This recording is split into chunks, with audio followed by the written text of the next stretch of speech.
Olá, bom dia. Chegaram ao Brasil mais de 2 milhões de medicamentos do kit intubação que estão em falta em vários hospitais. Os insumos foram doados ao Ministério da Saúde por um grupo de empresas privadas.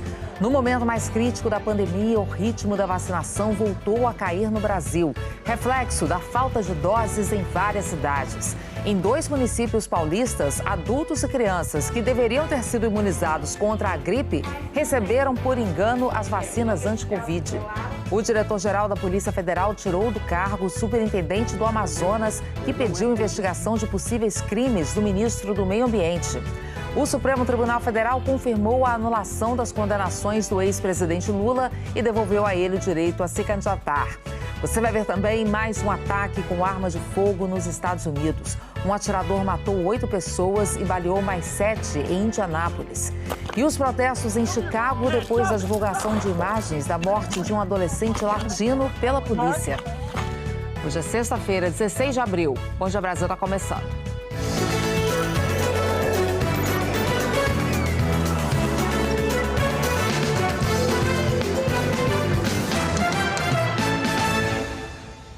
Dezenas de pessoas que procuraram a vacina contra a gripe acabaram vacinadas por engano contra a Covid. E entre os que receberam a Coronavac estão crianças pequenas e grávidas, grupos que sequer estão autorizados pelo Ministério da Saúde a receber a vacina da Covid.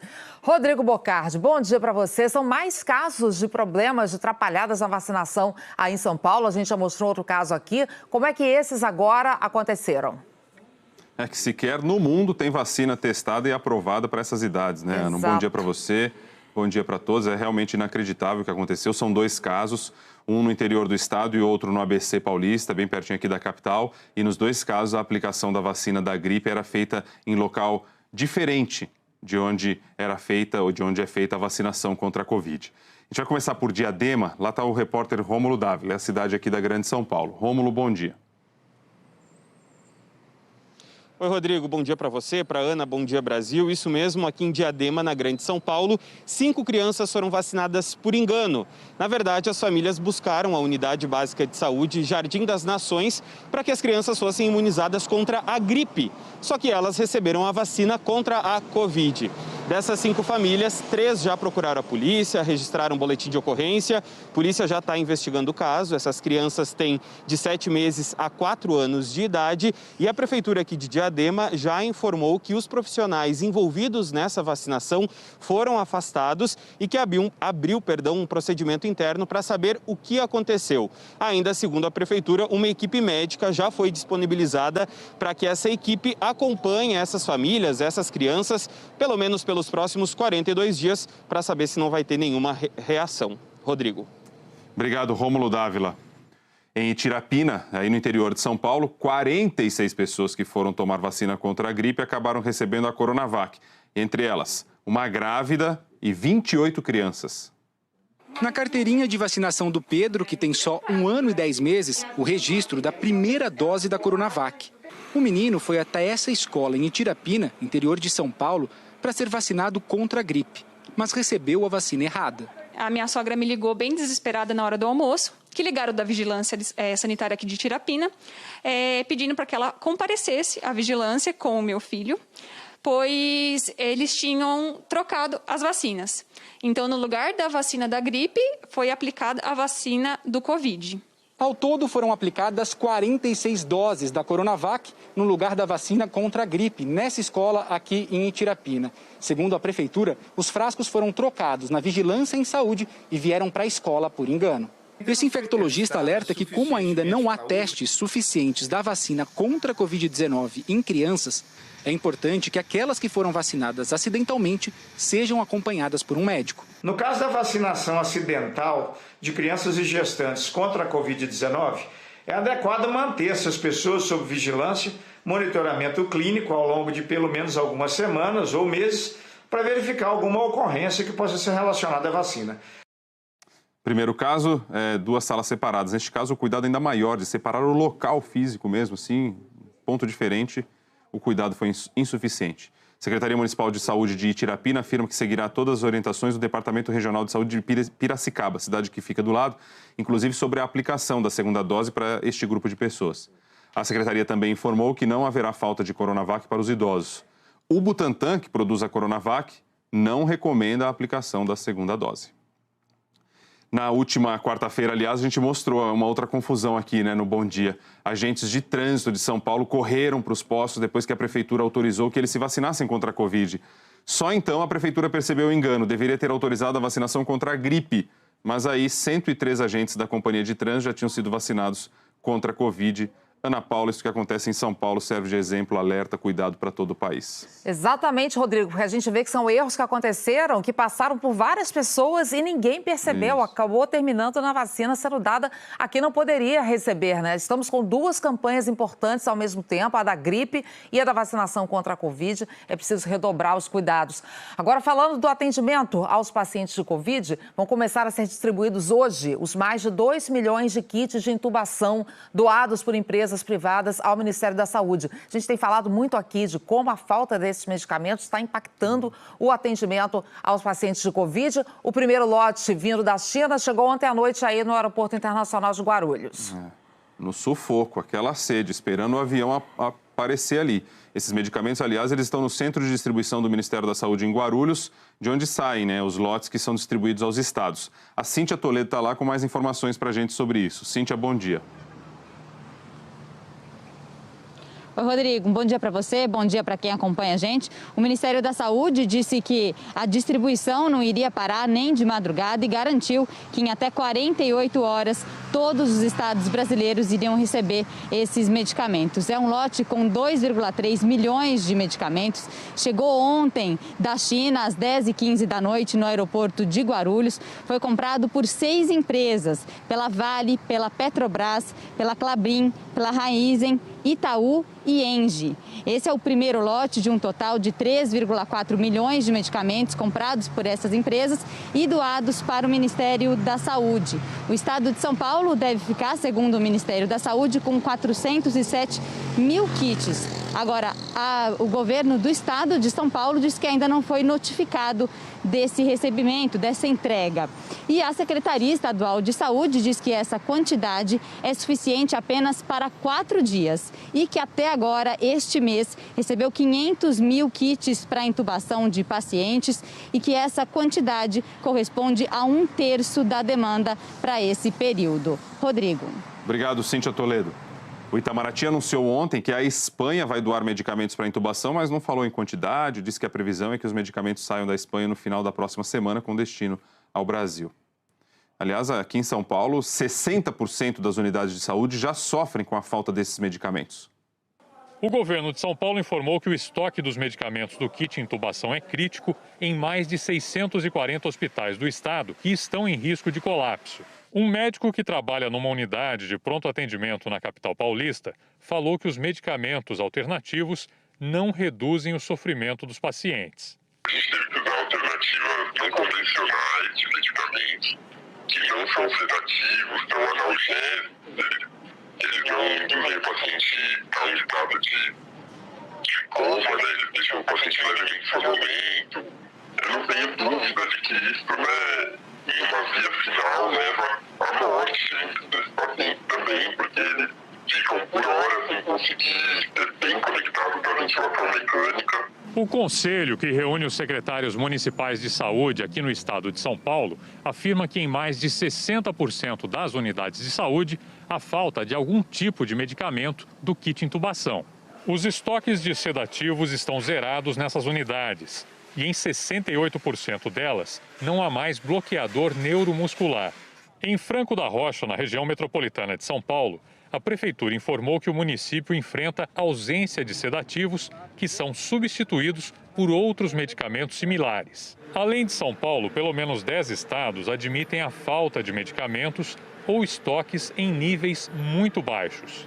A Associação de Medicina Intensiva Brasileira diz que 40 mil pacientes intubados fazem uso dos medicamentos do kit no país. Fabricantes de remédios que compõem o kit intubação dizem que as linhas de produção estão funcionando 24 horas por dia e que houve ampliação do quadro de funcionários para atender a demanda.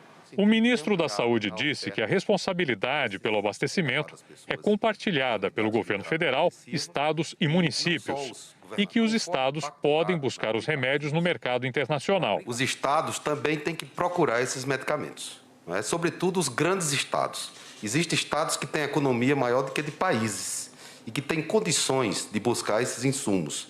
Não é só empurrar isso para as costas do Ministério da Saúde.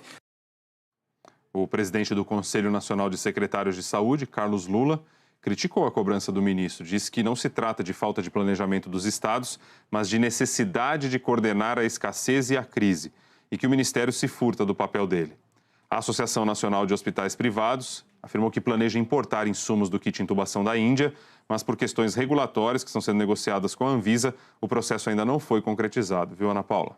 Enquanto isso, Rodrigo, segue o sofrimento de pacientes que precisam desse kit de intubação, ou gente que já está internada e que precisa do kit, ou gente que não está conseguindo internação porque não tem medicamentos. Minas Gerais está sofrendo muito com isso. No estado, aumentou o número de hospitais fechando leitos de UTI por falta de sedativos para fazer a intubação. Aline Aguiar, bom dia para você. Você tem falado desse problema aqui, que agora chegou até o Triângulo Mineiro. Duas cidades do Triângulo. Ana Paula, bom dia para você, bom dia a todos. A Santa Casa de Araguari anunciou que vai fechar 10 leitos de terapia intensiva porque não tem medicamentos suficientes para o atendimento. Segundo a direção do hospital, os estoques podem acabar ainda hoje. Em Tuiutaba, um hospital suspendeu a internação de novos pacientes nas UTIs. De acordo com os responsáveis pelo hospital, os sedativos ainda disponíveis em estoque vão ser usados com os pacientes que já estão internados. Os leitos que forem desocupados serão bloqueados até que o estoque de medicamentos seja reposto. A Secretaria de Saúde aqui de Minas Gerais disse que aguarda o repasse dos medicamentos recebidos ontem pelo Ministério da Saúde para fazer então a distribuição no estado. Ana Paula. Que seja rápido, é urgente que você faça isso logo, né, Aline? Breve. Obrigada. E falando ainda do que está faltando aqui para a gente, o Ministério da Saúde começa a distribuir hoje 6 milhões e 300 mil doses de vacinas contra a Covid para os estados e o Distrito Federal. Serão 3 milhões e 800 mil da AstraZeneca e 2 milhões e meio da Coronavac. Essa nova remessa já começou a chegar a algumas das 8 capitais que estão com a vacinação suspensa, total ou parcialmente. Em Salvador, a aplicação da primeira dose está suspensa desde segunda-feira. Mauro Anchieta está lá ao vivo para falar com a gente. Mauro, bom dia. A questão por aí é tão séria que mesmo com essa nova remessa que eu acabei de falar aqui, não vai dar para regularizar a situação. Bom dia, Ana Paula. Bom dia a todos. Isso mesmo, a Bahia vai receber agora pela manhã um novo lote com 396 mil doses. Mas desse total, Salvador vai ficar com 45.400.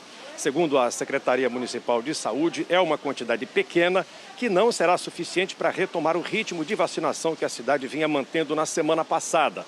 A Secretaria diz, inclusive, que essas doses devem durar no máximo até quarta-feira. Salvador está há 5 dias com a aplicação da primeira dose suspensa. O atraso na entrega de vacinas mudou o calendário da vacinação aqui na capital. A imunização do grupo de pessoas com comorbidade e doenças crônicas, que começaria na próxima semana, foi adiado para maio. A capital baiana chegou a vacinar 18 mil pessoas por dia. Com a escassez da vacina, essa média caiu para 5 mil pessoas por dia que só estão recebendo a segunda dose. A aplicação da primeira dose deve ser retomada amanhã e continua no domingo, inicialmente para idosos. Ana Paula. Pois é, Mauro, justamente num dos momentos mais críticos da pandemia, o ritmo da vacinação voltou a cair pelo Brasil como um todo. Vamos ver os números do consórcio de veículos de imprensa. Olha, na média móvel da última semana, a gente vê que pouco menos de 470 mil pessoas recebem a primeira dose por dia. Esse é um número muito longe do que precisamos e, olha, está em queda, é a pior marca dos últimos 20 dias. Em 24 horas, 503.826 pessoas receberam a primeira dose. Com isso, o total de vacinados com a primeira dose superou a marca de 25 milhões e 460 mil pessoas, o que dá 12% da população. Já a segunda dose foi aplicada em pouco mais de 8 milhões e meio de pessoas, 4,04% da população. Vamos agora aos números atualizados da pandemia. O Brasil atingiu a marca de 365.954 vidas perdidas pelo coronavírus. O total de casos já passou de 13.700.000. Em 24 horas, foram mais 3.774 mortes. Novos casos passaram de 80.000. A nossa média de mortes está em 2.952 por dia. Dá 2% a menos do que 2 semanas atrás. É um cenário de estabilidade, mas, como a gente sempre alerta, num patamar muito alto. E a média de novos casos está, no momento, em 67.396 por dia, 7% a menos que 14 dias atrás. Também um quadro estável, porém muito preocupante. Noites de violência nos Estados Unidos, mais um ataque armado em massa deixou 8 mortos na cidade de Indianápolis. Quem tem os detalhes ao vivo de Nova York é a Candice Carvalho. Oi, Candice. Oi, Ana, bom dia a todos. Ana, além das mortes, pelo menos 7 pessoas ficaram feridas, 4 em condições graves. Esse ataque aconteceu num centro de distribuição de uma empresa de entregas. Um homem entrou, atirou, abriu fogo contra os funcionários e depois se matou. A polícia ainda investiga o motivo do crime. Só no último mês, Ana, pelo menos 30 pessoas morreram em ataques armados em massa aqui nos Estados Unidos. Ataques em massa são aqueles definidos pelo FBI quando mais de 4 pessoas morrem nesses ataques. E por ano, são 40 mil pessoas que morrem em situações envolvendo armas de fogo aqui nos Estados Unidos. Esses dados são da agência Reuters. E também foi uma noite de tensão na cidade de Chicago. Manifestantes foram às ruas depois que a polícia local divulgou as imagens do momento em que um policial atirou e matou um menino de 13 anos, um menino de origem latina. Isso foi no dia 29 de março. O agente foi afastado enquanto a investigação acontece. A polícia afirma que o menino, o nome dele é Adam Toledo, estava armado, mas a advogada da família nega essa informação. Um homem de 21 anos foi preso, ele estaria junto do menino na hora da perseguição. A prefeita de Chicago disse que as autoridades falharam com o garoto, com esse jovem de 13 anos de idade, e pediu também para que a população tente manter a calma, apesar da gravidade da situação, Ana. Ok, obrigada, Candice, pelas informações. E daqui a pouco, a Caixa antecipa os saques da primeira parcela do auxílio emergencial para o dia 30 de abril. O porto de Itaguaí, no Rio de Janeiro, é interditado por irregularidades ambientais. E o superintendente da Polícia Federal no Amazonas é exonerado do cargo um dia depois de pedir ao STF para investigar o ministro do Meio Ambiente, Ricardo Salles. 8h47 agora, horário de Brasília. A gente já volta.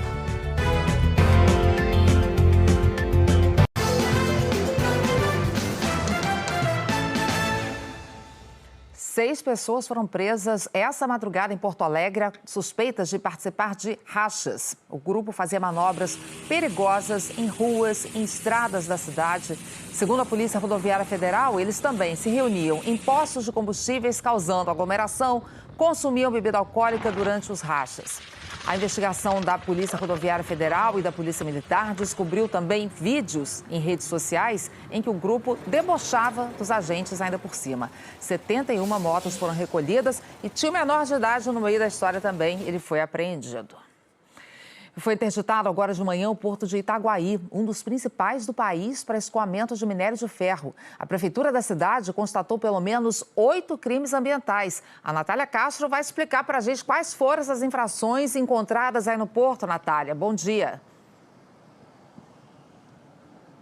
Oi, Ana Paula, bom dia para você, bom dia a todos. O porto aqui de Itaguaí é usado pela CSN, a Companhia Siderúrgica Nacional, que é a segunda maior exportadora de minério de ferro do Brasil. Segundo a Prefeitura de Itaguaí, que fez a operação hoje com o apoio da Polícia Ambiental, a CSN está despejando minério de ferro sem tratamento na Baía de Sepetiba. Os técnicos ambientais afirmam que a vida marinha está sendo imensamente afetada por essa poluição e a população acaba consumindo esse peixe contaminado com os resíduos de minério de ferro, que é um metal pesado.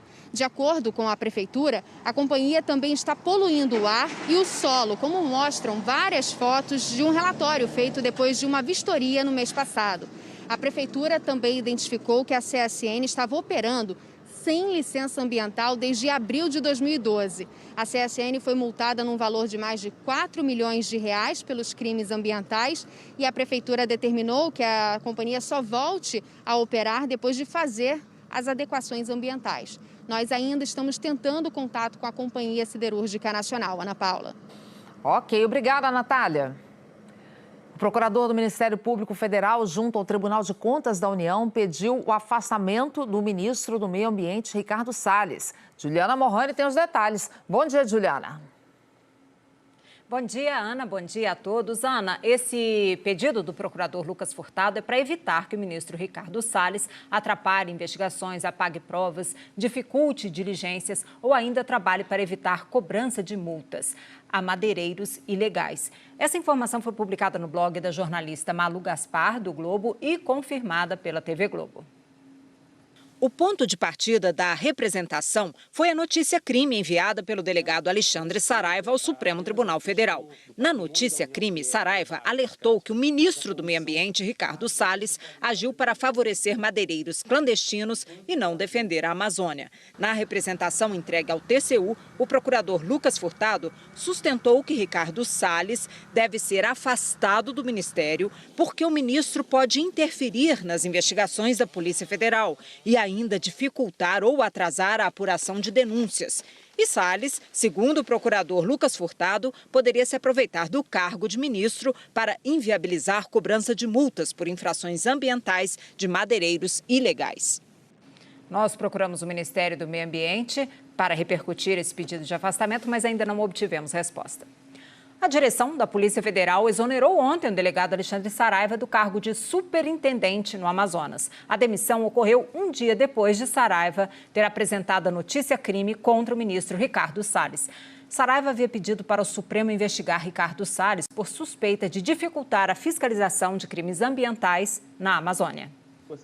Nos bastidores, a avaliação é de que a atuação independente de Saraiva foi decisiva para a demissão dele. O delegado estava à frente das investigações da maior apreensão de madeira do país. No fim do ano passado, a Polícia Federal apreendeu no Pará mais de 200 mil metros cúbicos, ou cerca de 65 mil árvores derrubadas. O delegado afirmou na notícia-crime que Ricardo Salles e o senador Telmário Mota, do PROS de Roraima, e o presidente do IBAMA, Eduardo Bin, agiram para dificultar a fiscalização do poder público em questões ambientais. Salles tem defendido a liberação da madeira apreendida. Em entrevista ontem à Globo News, antes de ser demitido, Saraiva disse que tinha uma obrigação de apresentar ao Supremo Tribunal Federal uma notícia-crime contra o ministro do Meio Ambiente. Não é todo dia que um superintendente faz isso, mas também não é todo dia que um ministro de uma outra pasta se arvora a promover a defesa de infratores ambientais. A direção da Polícia Federal indicou para o comando da Superintendência do Amazonas o delegado Leandro Almada, que é visto como uma pessoa ligada a Alexandre Saraiva. Almada já atuou no Amazonas, principalmente na repressão ao tráfico de drogas, e já chefiou o núcleo de investigação de crimes ambientais. Líderes da oposição na Câmara pediram ao Ministério Público Federal a apuração da mudança de comando na Superintendência do Amazonas.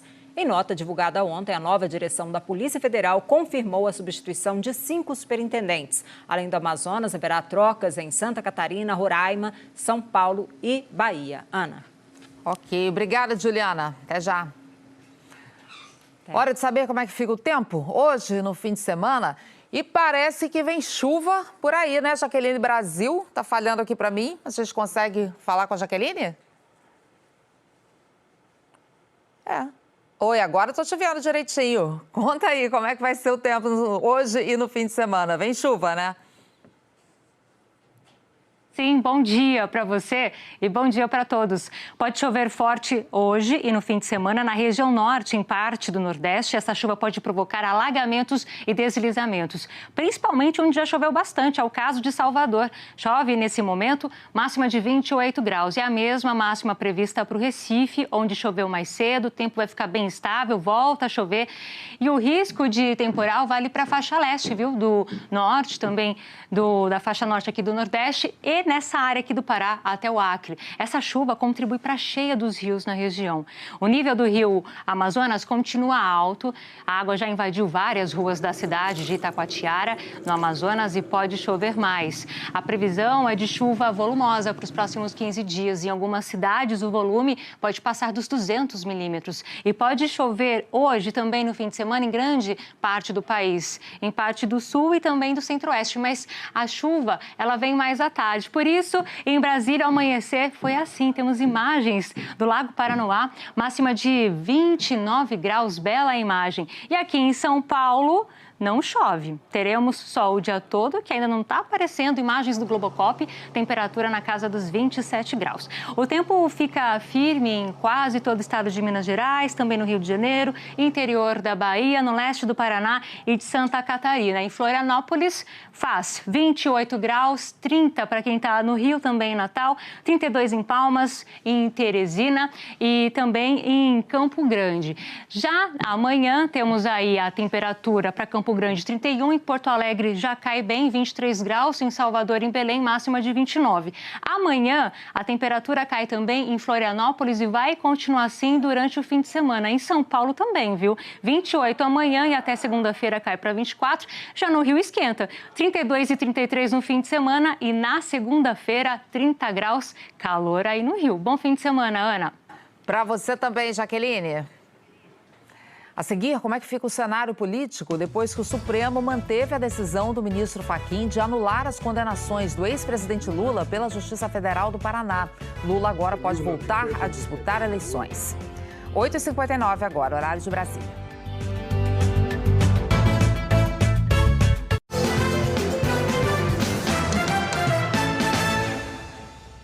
Por 8 votos a 3, o Supremo Tribunal Federal manteve a anulação das condenações do ex-presidente Lula na Justiça Federal do Paraná. Com o resultado, Lula recuperou o direito de se candidatar.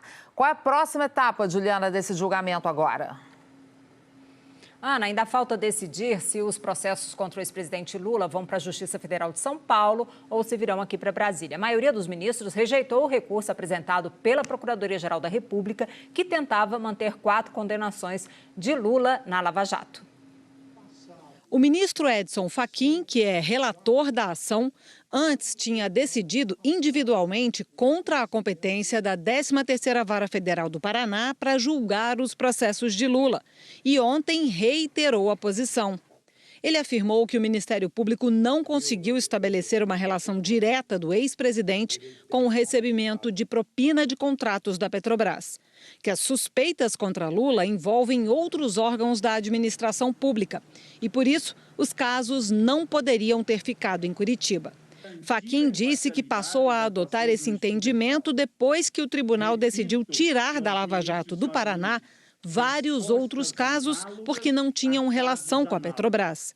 Com as decisões proferidas no âmbito desse Supremo Tribunal Federal, não há como sustentar que apenas o caso do ora paciente, nas condições análogas a inúmeros outros casos julgados, deva ter a prestação jurisdicional levada a efeito pela 13ª Vara Federal da subseção judiciária de Curitiba. O ministro Nunes Marques discordou de Fachin e votou para manter as condenações da Lava Jato do Paraná contra o ex-presidente. Ele disse que o Ministério Público mostrou relação direta dos casos do Triplex do Guarujá, do sítio de Atibaia e do Instituto Lula com os crimes que provocaram prejuízo à Petrobras. E defendeu que, mesmo que se declare que a Justiça do Paraná não tem competência para julgar esses processos, não se deve anular todos os atos já praticados. O ministro Alexandre de Moraes acompanhou o relator. Ele entendeu que a Justiça de Curitiba não tinha atribuição para julgar os processos de Lula. Mas, divergindo de Fachin, Alexandre de Moraes considerou que os casos precisam ser enviados para a Justiça Federal de São Paulo, onde os crimes teriam ocorrido, e não para o Distrito Federal, como determinou Fachin. Os ministros Rosa Weber, Dias Toffoli, Ricardo Lewandowski, Gilmar Mendes, Carmen Lúcia e Luiz Roberto Barroso também seguiram o relator e votaram pela incompetência da 13ª Vara de Curitiba nos 4 processos de Lula.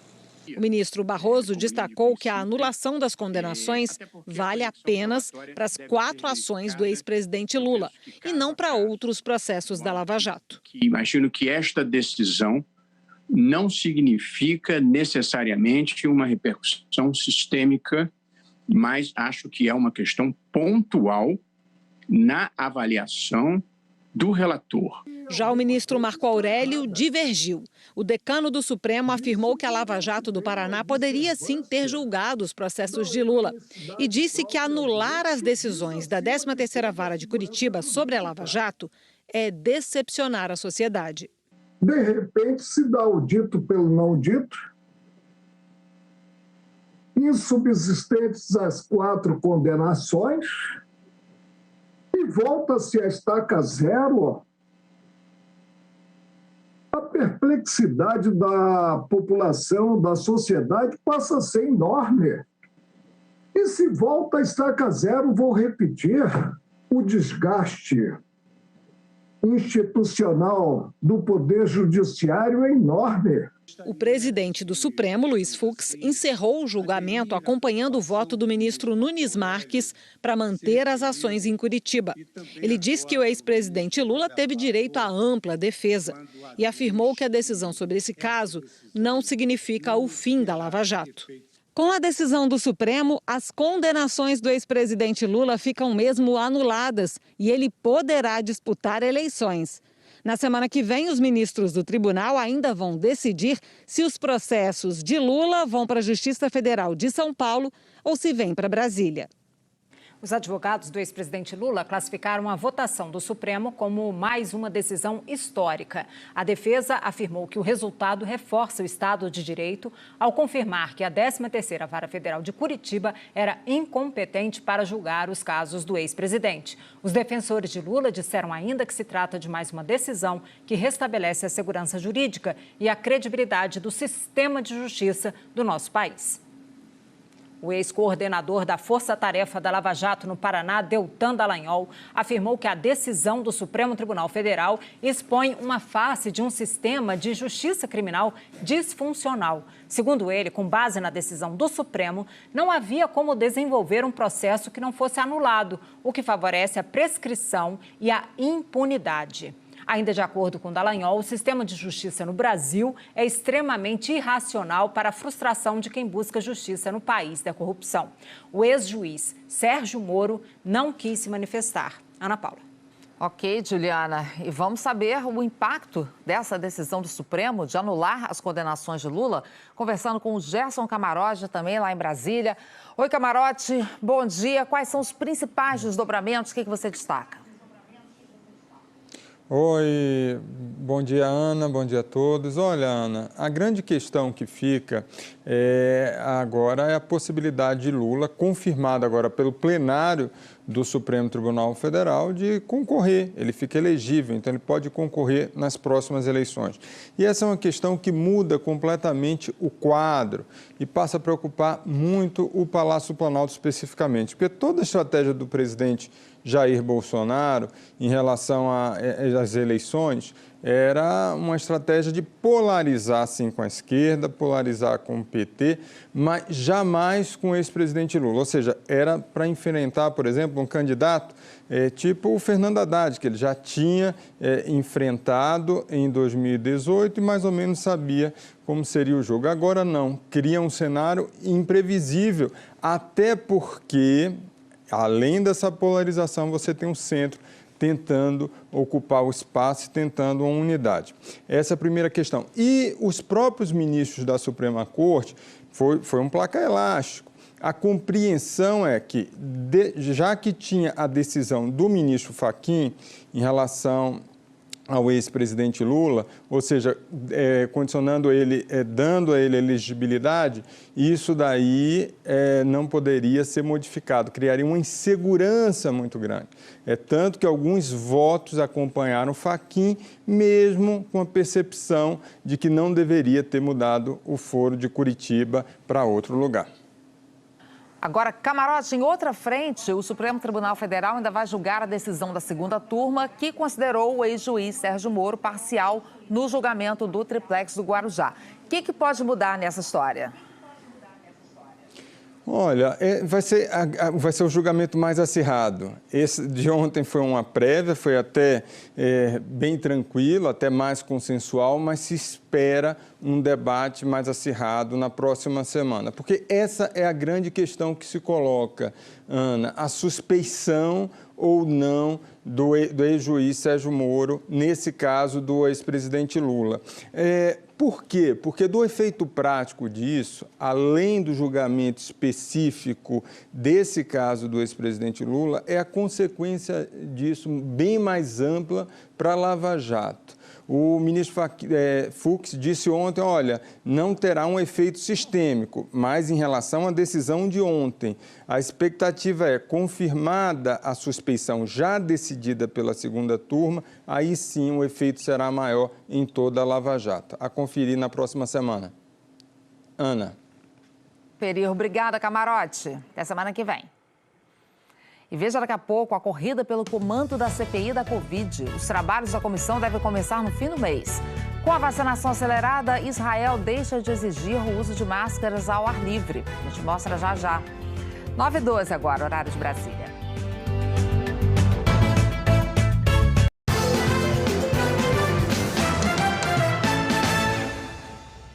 A Caixa antecipou o calendário de saques do auxílio emergencial. A partir de 30 de abril, está liberado o resgate nas casas lotéricas e nos caixas eletrônicos. A mudança só vale para a primeira parcela. O novo calendário está todo lá na página do Bom Dia Brasil na internet, g1.com.br/Bom Dia Brasil. Já começou a corrida pelos cargos de presidente e relator da CPI da pandemia, que vai apurar ações e omissões do governo Bolsonaro no combate à Covid. Esses nomes têm um peso importante na CPI, né, Juliana?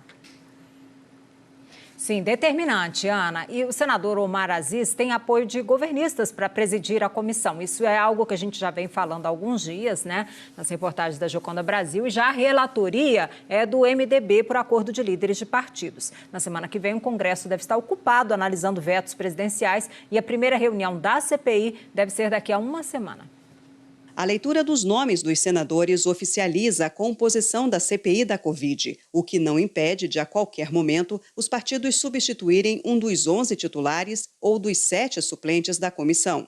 Durante a sessão virtual, o senador Humberto Costa, do PT, perguntou ao presidente do Senado quando a CPI vai de fato ser instalada. Rodrigo Pacheco, do Democratas, disse que ainda não há um dia definido. Há algumas possibilidades de datas que eu gostaria de compartilhar com os membros da Comissão Parlamentar de Inquérito para identificar também a conveniência de todos. Rodrigo Pacheco vai se reunir com os líderes partidários na quinta-feira da semana que vem. Além de marcar o início dos trabalhos, eles também vão tratar do formato das sessões, se as reuniões da CPI serão presenciais, virtuais ou híbridas.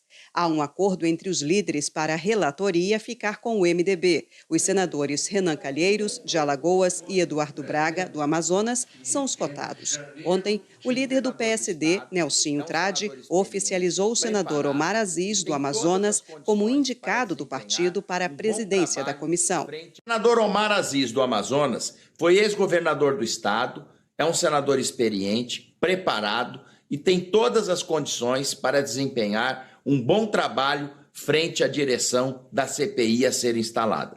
A CPI deve ser instalada na última semana de abril. A primeira reunião é para eleger o presidente da comissão. Apenas Omar Aziz está em campanha aberta pelo cargo. O senador disse que já tem pelo menos 7 votos, um a mais do que o mínimo necessário para ser eleito. A votação é secreta. O ministro Nunes Marques negou o pedido do senador Jorge Cajuru do Podemos para que o Supremo Tribunal Federal obrigue o presidente do Senado, Rodrigo Pacheco, a abrir processo de impeachment do ministro Alexandre de Moraes. Nunes Marques afirmou que cabe ao Poder Legislativo e apenas a ele dirigir o processo de impeachment. O pedido de Cajuru foi apresentado ao Supremo em fevereiro, após o episódio da prisão do deputado Daniel Silveira, do PSL. Ana Paula. Obrigada, Juliana. A primeira-ministra da Alemanha defendeu hoje o endurecimento das restrições para combater a terceira onda de contágio no país. Angela Merkel quer aumentar o papel do governo federal na pandemia. Cecília Malan vai explicar para a gente. Bom dia, Cecília. Bom dia, Ana. Bom dia a todos. Olha, na Alemanha os estados têm ampla autonomia para decretar restrições, mas a primeira-ministra quer modificar uma lei para permitir que as autoridades federais apliquem esse tipo de medida, mesmo quando há resistência dos governadores. Merkel defendeu hoje a mudança no parlamento, disse que o aumento significativo de infecções diárias indica que a situação é muito séria e que as autoridades não podem ignorar os apelos dos médicos intensivistas que estão vendo as UTIs lotando com pacientes de Covid. 2 estados já concordaram em impor restrições a partir de segunda, com o fechamento de escolas e lojas. Enquanto isso, aqui no Reino Unido, a Escócia antecipou o relaxamento do lockdown. Casos e mortes estão em queda graças ao sucesso do isolamento e da vacinação. E por falar em sucesso, Israel decidiu abolir o uso obrigatório de máscaras ao ar livre a partir de domingo. O ministro da Saúde disse que a eficácia da vacinação permitiu essa nova liberdade. 53% dos israelenses já tomaram 2 doses da Pfizer e os casos continuam despencando por lá. Ana. Que chegue logo a nossa vez, Cecília. Obrigada. A economia da China teve um crescimento recorde de 18,3% no primeiro trimestre de 2021, na comparação com o mesmo período do ano passado. No primeiro trimestre de 2020, o PIB chinês havia despencado 6,8% por causa das restrições para combater a pandemia. A seguir, o plenário virtual do Supremo começa julgamento sobre os decretos de armas do presidente Bolsonaro e a Carol Barcelos fala do futebol. No Clássico Carioca, o Vasco levou a melhor depois de 5 anos sem vencer o Flamengo. A gente mostra já já. 9h21 agora.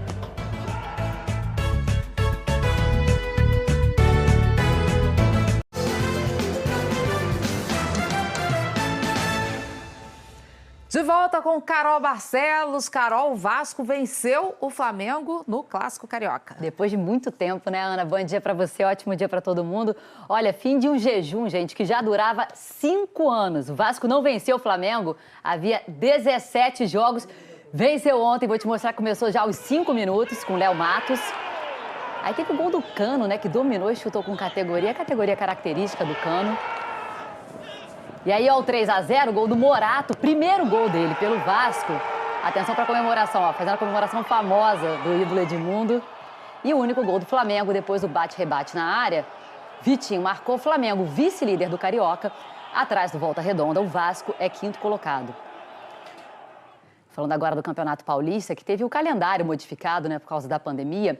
Então, alguns times já disputaram mais partidas do que outros, como é o caso do Bragantino, que ontem fez o 7º jogo pelo estadual, venceu a Inter de Limeira por 2-0, com gols do Aderlan, gol bonito, aliás, e também do Elinho.